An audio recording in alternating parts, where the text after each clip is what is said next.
Et bienvenue dans le podcast qui t'aide à identifier tes stratégies de motivation, d'intégrer et d'obtenir des résultats dans tous tes domaines de vie, que ce soit pour ton développement personnel, pour ton couple, tes relations avec tes enfants, ta performance au travail ou ton leadership dans tes relations sociales. Bien souvent, je m'interroge parce que dans un système où avoir de l'ambition, avoir de l'audace, se développer personnellement et professionnellement et gagner de l'argent est encore critiqué et bien sûr dénigré. Dans un monde où la culpabilité et la honte prennent le dessus sur l'enthousiasme et la joie de vivre, sur la volonté et la détermination, mon interrogation est comment nous devons choisir entre le sens et la réussite ? Comment devons-nous choisir entre l'authenticité et l'adaptation, entre la sincérité, l'estime de soi et le courage d'être soi ? Comment devons-nous choisir entre l'engagement et la réalisation, entre la vie de nos rêves et faire la différence dans la vie de milliers de personnes ? Comment pouvons-nous être des humains, des chefs d'entreprise, des chefs de service, des soignants, des investisseurs dans le domaine de la santé, des thérapeutes, sans sacrifier nos rêves et ce qui est vraiment essentiel pour nous. Mon nom est Sylvie Vanneville et bienvenue dans le podcast qui t'aide à cultiver un esprit gagnant. Bonjour et bienvenue dans ce nouveau podcast. Aujourd'hui, jusqu'à quel point suis-je intolérante ? Jusqu'à quel point sommes-nous intolérants ? Comment l'intrusion des autres dans mon univers est-elle insupportable ? Ou me pousse-t-elle aux limites de ma bienséance et de ma gentillesse ? Alors vous vous souvenez peut-être de cette pub « Maurice, tu pousses le bouchon un peu trop loin ». C'était un petit garçon qui avait mangé toutes les mousses au chocolat et devant son aquarium avec son poisson, il va jeter quand sa maman arrive la cuillère et le pot de mousse au chocolat dans l'aquarium et il va dire à Maurice « Maurice, tu pousses un peu le bouchon un peu trop loin ». C'est très rigolo. Et en même temps, c'est ce qui nous arrive parfois, c'est de rejeter sur l'autre, quelqu'un d'autre qui n'en peut rien, sur le poisson rouge, qui n'en pouvait rien, la faute que cet enfant avait commise, c'est sa faute de gourmandise. Il mange toutes les mousses au chocolat, il a des belles moustaches au chocolat, la pub est très bien faite, j'adore cette pub. Et Maurice, tu pousses un peu le bouchon un peu trop loin. Alors, bien à m'interroger et à penser à une citation que je vais vous partager, un échange que nous donne Albert Einstein. L'important, c'est de ne jamais cesser de questionner. La curiosité existe pour de bonnes raisons. On ne peut s'empêcher d'être stupéfait lorsqu'on contemple les mystères de l'éternité, de la vie, de la merveilleuse structure de la réalité. C'est bien suffisant d'essayer tout simplement de comprendre, ne serait-ce qu'une parcelle de ce mystère chaque jour. Ne perdez jamais cette sainte curiosité. Albert Einstein. Alors Albert, il nous partage cette citation et c'est vrai que nous, parfois, nous sommes curieux et curieux de tout. Moi, je suis très curieuse de tout et surtout de la compréhension, comprendre les autres, me comprendre notre fonctionnement au niveau du cerveau, du cerveau humain pour pouvoir toujours avancer plus vite. Je vais vous partager les écrits aussi de Frédéric Lenoir et sur Spinoza. Vous avez l'habitude un petit peu, j'adore Frédéric et Spinoza. Je vais vous partager la prison de l'ego à la liberté d'être soi, à la liberté du soi. En quoi notre sagesse peut-elle nous rendre plus libres ? Comment sortir de notre intolérance pour aller vers des voies de sagesse ? Comment nous libérer et comment atteindre notre liberté intérieure ? Sommes-nous esclaves de nos passions, de nos croyances et de nos idées erronées ? L'éthique, qu'est-ce que c'est tout compte fait ? Alors j'étais au milieu de soignants, quand j'écris les premières lignes de ce podcast, sur cette réflexion, je dis au fait, on est soignant, on parle tout le temps de l'éthique dans le soin, de l'éthique dans le soin. Et au fait, l'éthique, c'est quoi la définition de l'éthique ? Alors vous allez rire parce que normalement on connaît cette définition, mais ce mot est devenu tellement dans le jargon, ça fait partie de l'éthique, qu'on n'arrive plus à le définir. Notamment, toute l'équipe avec qui j'étais, on est nombreux, ne définissent pas forcément ce mot. On dit oui, il faut être éthique, c'est pas éthique, c'est éthique, mais qu'est-ce qu'on met là derrière ? Alors, définir l'éthique, c'est tiré du mot grec ethos, qui signifie une manière de vivre.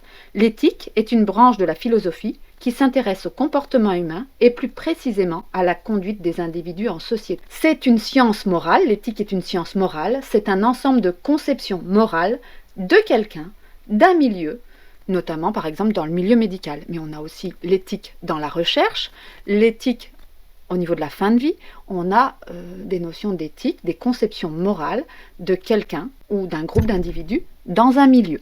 Frédéric Lenoir va exposer, je vais partir sur une anecdote. On va partir sur une anecdote qui m'arrive. Pourquoi je parle de cette notion d'intolérance ? Parce que je suis entrée profondément dans une grosse intolérance.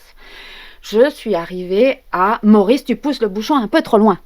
Mais pour moi, il était un height level beaucoup plus haut. Mon anecdote, c'est, je vous la partage, il y a quelques semaines, et on peut remonter ça à 1 mois, je vais être profondément agacée.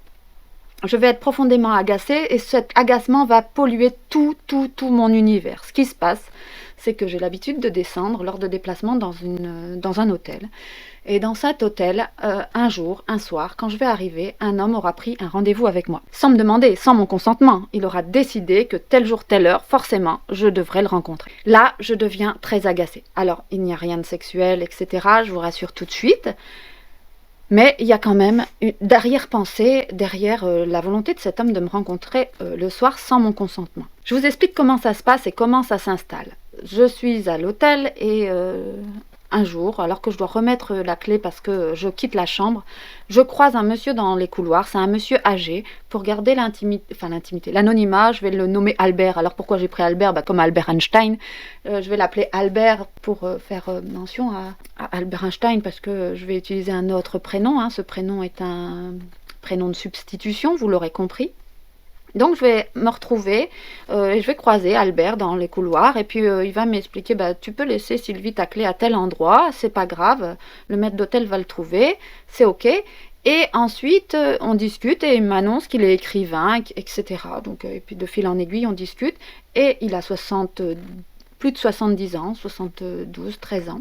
Et il va m'exposer ses écritures de livres. Ça m'intéresse énormément. Donc on échange là-dessus, etc. Puis moi, je reprends le cours de ma journée ce jour-là. C'est un samedi. Je reprends le cours de ma journée, je m'en vais. Qui va se produire 1 mois après? Albert va retourner dans cet hôtel, mais avec une idée fixe, c'est de me revoir. Cette idée fixe, il va transmettre au maître d'hôtel, il va lui demander mais quand je descends dans cet hôtel. Et il va prendre rendez-vous avec moi sans m'en avertir.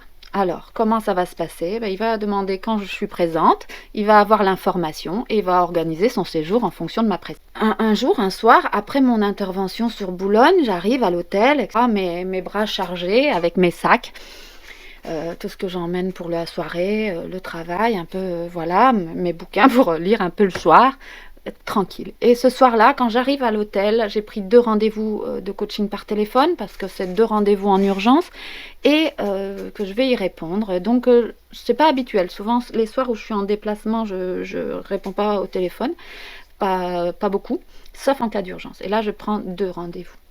Donc, je peux vous dire que je suis déjà blindée. On a une grosse journée sur l'intervention en radiothérapie. C'est une journée très lourde, très difficile, où il faut avoir toujours l'esprit concentré, etc. et avoir un état d'esprit ultra positif dans ce poste. Et je suis un peu fatiguée en arrivant à l'hôtel. Et là, j'arrive à l'hôtel pour régler ma chambre. Je règle ma chambre et là, le maître d'hôtel, il dit « Sylvie, tu sais, il y a Albert qui est là, il t'attend. Il est déjà descendu 3 fois ici dans le hall pour savoir si tu étais arrivé. Dès que tu arrives, je vais le prévenir. » Et là, je reste figée. Je suis figée, je n'arrive plus à parler. Je ne sais pas quoi dire. Ce qui me vient, c'est fort de café, cette histoire. Mais alors, j'arrive à répondre au bout de quelques minutes. Je dis non, attends, ne le préviens pas du tout que je suis là. J'ai des rendez-vous téléphoniques. Il dit, si tu veux, tu montes, tu tapes à sa porte de chambre. Je dis, oh non, hors de question, je ne vais jamais faire ça. Je ne vais pas taper en plus à sa porte de chambre alors qu'il a décidé de mon emploi du temps. Non, hors de question. Ça me met en colère. Et là, je vais dire, bon, attends, au maître d'hôtel, donne rendez-vous à 20h. 20h, je descendrai dans le hall et puis on échangera, on discutera et je verrai de quoi il en retourne. Mais là, je suis rentrée dans ma profonde intolérance, je suis en colère. Je suis en colère parce qu'on a décidé pour moi de mon agenda sans m'en avertir, sans me demander l'autorisation ou si j'étais d'accord ou voilà. Et ça va traduire, je vais rentrer dans une de mes plus grandes intolérances. Mais cette intolérance va aller polluer tout mon univers. Tout mon univers, tout va m'agacer. C'est-à-dire que je vais être profondément agacée. Je vais réaliser mes 2 rendez-vous de coaching, ça se passe très très bien. Mais je dois redescendre pour ce rendez-vous à 20h.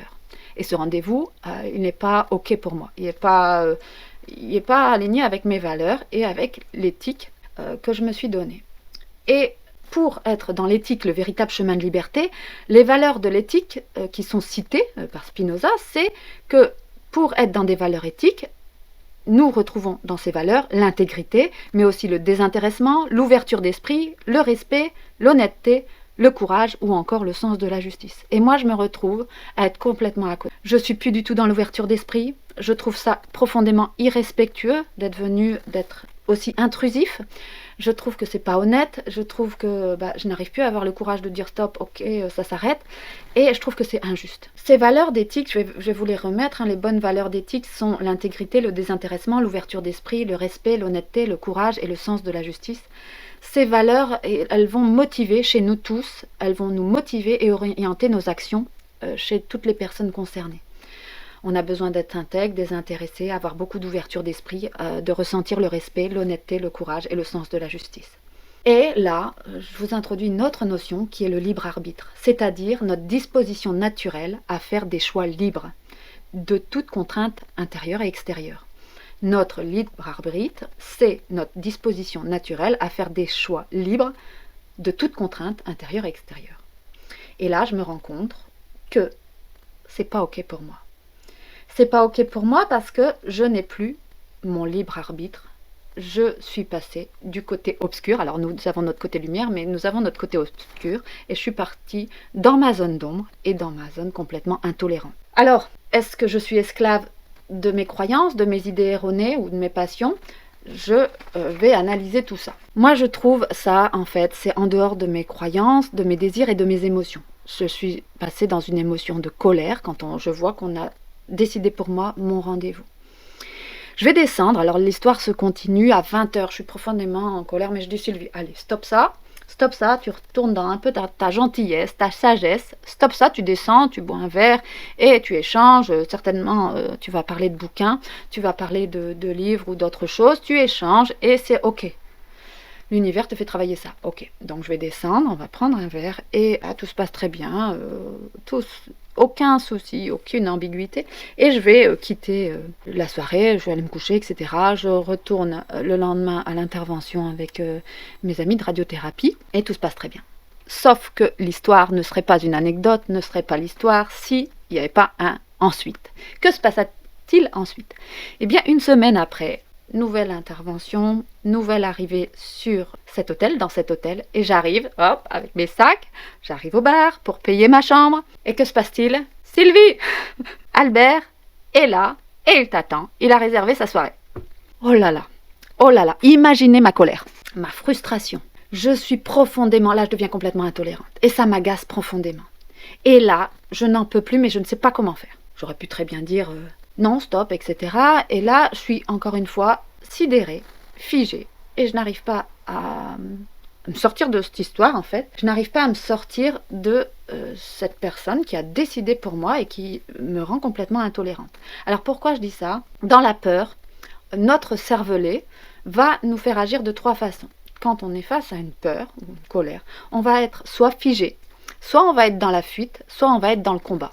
Et à ce moment-là, quand le maître d'hôtel m'annonce qu'à nouveau, une de mes soirées est réservée, sans m'en avertir, sans mon OK, et qu'il va aussi aller plus loin, il va transmettre à Albert que moi, je vais descendre dans cet hôtel pendant un long moment.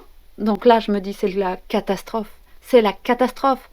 Comment je vais faire? Comment je vais m'en sortir si, en plus, tout le temps, jusqu'à une date, alors je vais la nommer, jusqu'à juin 2024, si il se produit ça jusqu'à juin 2024, je suis foutue. Sauf que il va se produire une autre chose, un autre élément, c'est que franchement, je suis partie dans ma zone d'ombre, je suis complètement, je dis, Sylvie, hop, tu redescends et tu vas mettre les choses au clair. Sauf que ça se passe pas comme prévu, je n'arrive pas à mettre les choses au clair. Pour quelle raison? C'est que cette personne, Albert, va retourner la situation, le propre de toute manipulation, sans être un méchant, sans être un pervers narcissique, manipulateur pervers narcissique, il va retourner la situation en me faisant comprendre que c'est pour m'aider moi qu'il a rendez-vous avec moi. Vous allez rire.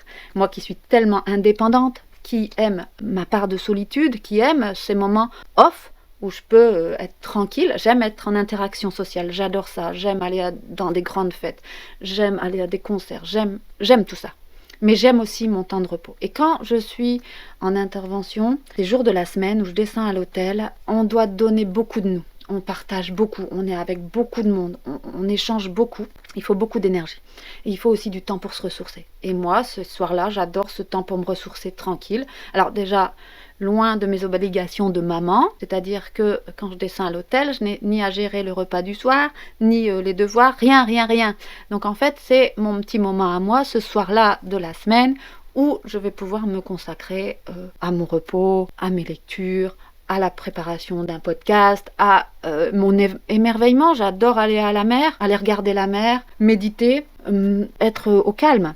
Et là, je retombe dans ma profonde incompréhension. Je ne comprends pas pourquoi on décide pour moi. Donc, moi, je vais être très en colère. Et ça va toucher vraiment mon ego. Ça va toucher quelque chose chez moi qui est plus profond de moi et qui, tout compte fait, je ne comprends pas. Je ne comprends pas. Est-ce que c'est parti d'une bonne intention ou quelle est la vertu cachée derrière ça? Y a-t-il aussi un âge où on tolère tout? Y a-t-il un âge où on ne tolère rien? Est-ce que le fait que je sois dans l'âge en 40 ans, la crise de la quarantaine peut-être, est-ce que cet âge fait que je ne tolère plus ces intrusions par rapport à moi? Est-ce que c'est quelque chose qui viendrait de ce dépassement de mes limites, mais des limites que je n'ai pas pu énoncer, donner et qui ont été franchies? Ce qui va se produire, c'est que je vais arriver à mettre des limites claires, je vais arriver à couper court, il ne se passera rien que des échanges verbaux, rien de méchant, etc. Mais je vais réussir par une attitude de fermeture, de montrer que non, je montre mon mécontentement et que là, stop, et je vais prévenir le maître d'hôtel, je vais dire que plus jamais, au grand jamais, je ne veux cette situation, que mon temps, quand je descends à l'hôtel, j'aimerais que personne ne soit au courant, que je sois présente ou pas, enfin, bien sûr, on me voit arriver à l'hôtel, mais je ne suis pas d'accord pour que mes dates où je loge là soient partagées. Je ne suis pas d'accord aussi parce que on est parfois dans notre vulnérabilité. Là, je suis une femme seule qui descend dans un hôtel. C'est c'est quelque chose d'assez vulnérable, hein, tout compte fait. Et là, on voit que certains hommes se permettent de s'introduire et de décider pour nous. Alors moi, je vais être profondément aussi intolérante par rapport à ça. C'est aussi par rapport à mon histoire de vie, où on a souvent décidé pour moi. Et quand on décidait pour moi, moi, je m'affirmais haut et fort. Je vais vous partager une autre citation. Drop your problem and keep going. Drop your problem and keep going. Laissez tomber votre problème et continuez. Voilà, c'est ce que j'ai dû faire, moi, dans tout ça. J'ai dû apprendre à laisser tomber ce problème et continuer. Parce que la vie est la vie. L'envie des autres n'est pas forcément notre envie. Parce que on doit des fois laisser tomber nos peurs parce qu'elles vont nous épuiser. Là, je décide pendant ce temps-là de tout observer et de noter. C'est pas l'autre qui me pique mon énergie. Si les peurs qu'il réveille chez moi, c'est moi qui me diminue moi-même de mon énergie parce que j'ai pas réussi à la préserver. Comment faire barrière quand l'autre me transmet ses peurs, mais surtout ses exigences? Comment évacuer et retrouver moi ma pleine énergie après cet événement? Comment redevenir tolérante dans ma sagesse? Comment redevenir intègre avec une ouverture d'esprit, un respect, une honnêteté et un courage et un sens de la justice? Comment dépasser aussi cette croyance limitante alors une croyance limitante que je vais vous partager, c'est les hommes ne sont pas respectueux avec les femmes. Donc je vais rentrer dans cette croyance très limitante qui va me bloquer et je vais me dire mais de toute façon c'est pareil, c'est tout le temps pareil, on peut pas leur faire confiance, c'est tout le temps pareil, ces hommes c'est tout le temps pareil. Et je vais rentrer dans cette grosse croyance limitante. Cette échelle de vibration, elle va être très négative et elle va me tirer plutôt vers le bas que vers le haut. Je vais le comprendre quelques semaines encore après en étant en réaction avec d'autres situations où je vais me rendre compte que je vais, dans cette même chambre d'hôtel, suite à ces événements, je vais agir très fortement et je vais être très intolérante parce que je vais me sentir exclue, rejetée. Et je vais avoir quand même un accès de colère, je vais le dire, je vais enregistrer des audios et je vais avoir un accès de colère et je vais les envoyer. Ça va me mettre vraiment mal à l'aise parce que je vais régler mes comptes. En fait, dans ces moments d'intolérance, nous passons du côté obscur de notre facette, c'est notre part d'ombre. Je reviendrai là sur un sujet complet sur notre mauvais côté.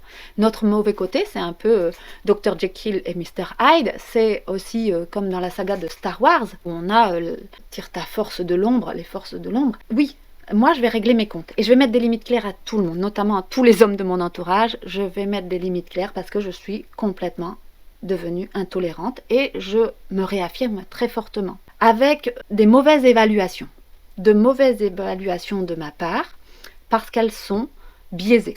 Elles sont biaisées par mon par mon ego et par mes croyances limitantes. Alors je demande à une de mes collègues ensuite, comment toi tu fais pour gérer tes stress quand tu as un gros stress? Par exemple au travail, tu as un gros stress. Et elle me dit, tu vois, quand je capte le stress de mon conjoint, je vais te donner un autre exemple, quand je capte le stress de mon conjoint, je vais arriver à l'autogérer, trouver des solutions, on va pouvoir en discuter. Mais parfois, je capte tellement son stress que moi, j'en deviens complètement polluée. Cette collègue va me transmettre que dans ces cas-là, la première chose qu'elle va faire, c'est de mettre en place un sas de décompression. Et ça, c'est très intéressant. En neurosciences, on parle de ces zones off et de ce sas de décompression. Elle va prendre une douche, un thé, et elle va se mettre dans le canapé, au calme.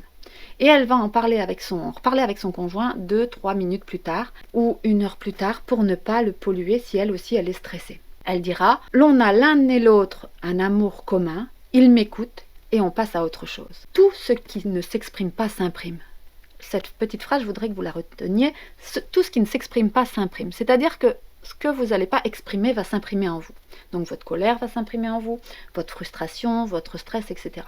Pouvoir l'exprimer à une personne de confiance qui va regarder les choses de façon différente, qui va revoir avec vous et qui va vous dire bah, tiens, moi à ta place je ferai ça, moi à ta place je ferai ceci. Dans le cas de l'hôtel, voilà, je reparle à des personnes de confiance et ils me disent ah Sylvie, si je serais toi, je change d'hôtel. Et en fait, moi je me dis mais c'est quand même bête. Cet hôtel, je l'adore, il est super situé, il est à côté du parking souterrain, je suis en super facilité, voilà, je suis à 10 minutes de là où je dois me rendre, je suis pas loin de la mer, je suis au top. Le maître d'hôtel est génial, l'hôtel est confortable, propre, tout est bien.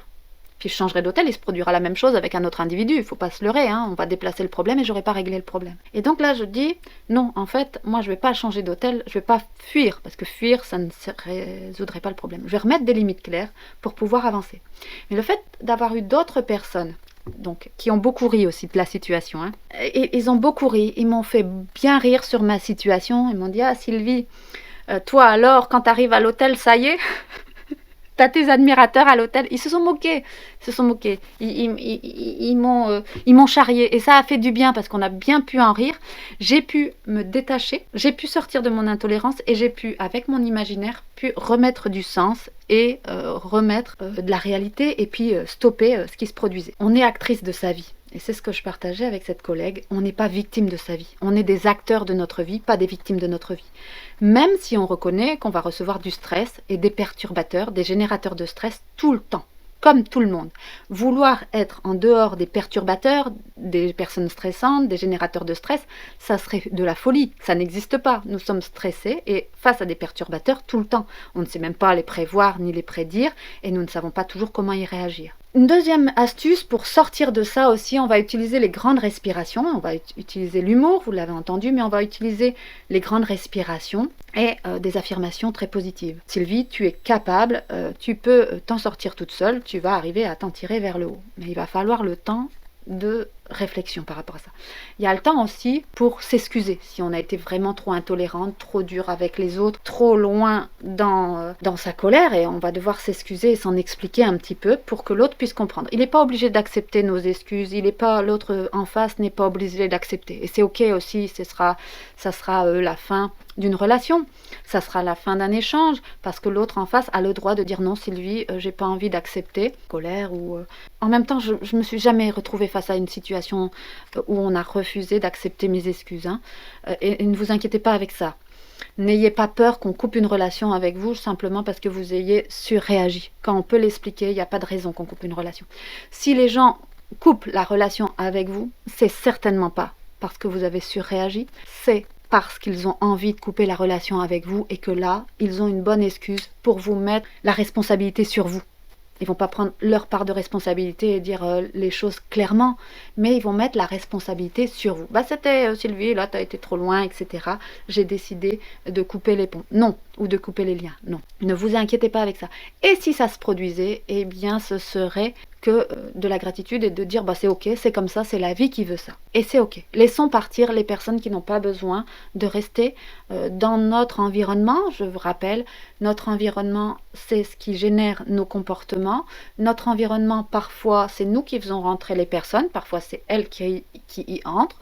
Dans cet environnement, certaines fois, les personnes nous tirent vers le bas ou d'autres fois nous tirent vers le haut.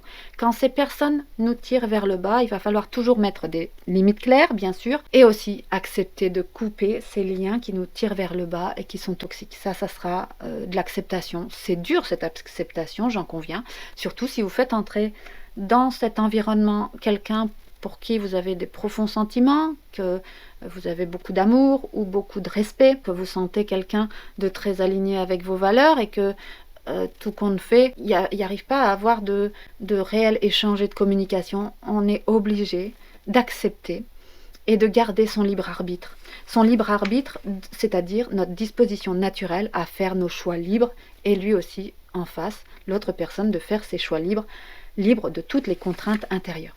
Cette collègue va encore échanger sur un troisième point. Elle va dire, quand je suis dans une situation telle que celle-là, je vais regarder la télé, je vais mettre quelques jours et je vais attendre, et on va attendre que ça s'apaise, et au bout de quelques jours, je vais en rediscuter.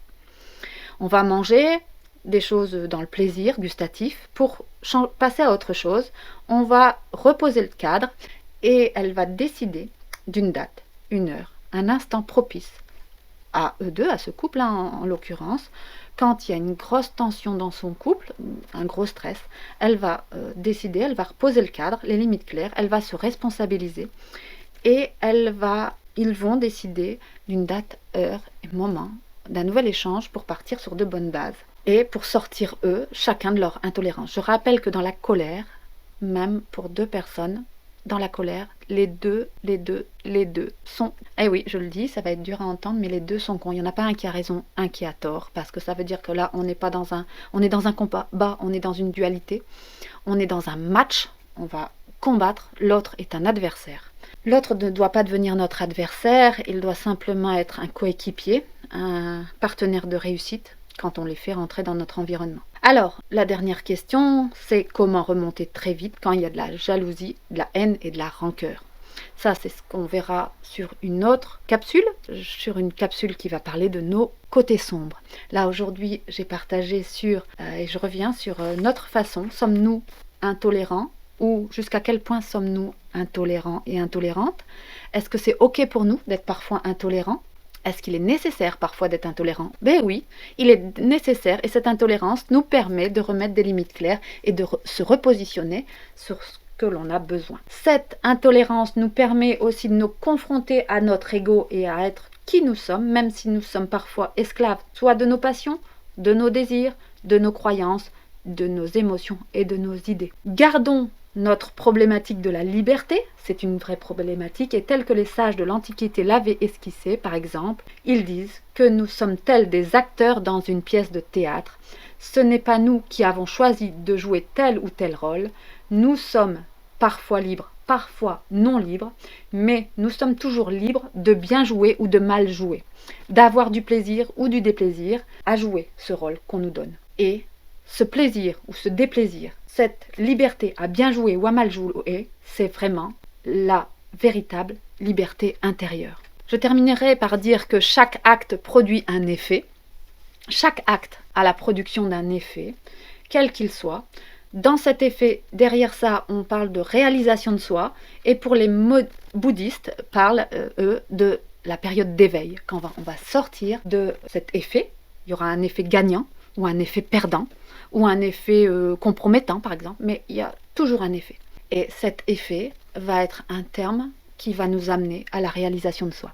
Voilà les gagnants. Alors j'espère que ce podcast vous aura inspiré. Et oui, aussi, au coach en performance, il arrive des gags et des anecdotes au sein des hôtels. Oui, bien sûr aussi, je suis une vraie humain et parfois je suis agacée, même si j'aimerais rester tout le temps dans ma pleine sagesse. Parfois, je pars du côté sombre de qui je suis. Parfois, ça touche profondément mon ego. Parfois, je n'ai même plus mon libre arbitre. Mais sachez que quelques jours, quelques semaines après, on peut se repositionner et se dire « Oh, ok, plus jamais ça ». Je vous souhaite à tous une belle journée. À très vite les gagnants. Allez, bye bye. Voilà pour ce podcast de la semaine. Pour chaque mercredi, une nouvelle publication de podcast et c'est un plaisir que je partage avec vous. Pour aller plus loin et pour travailler plus en profondeur, vous avez la possibilité de rejoindre le programme Esprit Gagnant en cliquant sur le lien dans la description ci-dessous. C'est un programme qui vous aide à avancer pour garder un esprit gagnant malgré l'adversité. Vous allez avoir des lives tous les 15 jours pour avancer sur votre mindset. Mindset, c'est l'état d'esprit. Sur des sujets de la semaine ou de la quinzaine, on va travailler ces différents sujets avec des exercices et on va approfondir toujours plus avec des exercices en PNL, en neurosciences, en thérapie comportementale. En introspection, on va avancer sur vous-même pour vous garder un esprit gagnant et récolter le fruit de vos réussites. Je le rappelle souvent, nous récoltons ce que nous semons. C'est une loi de la nature et certes une loi de l'attraction. À très vite, on se retrouve sur le prochain podcast dans une semaine, mercredi prochain. Bye.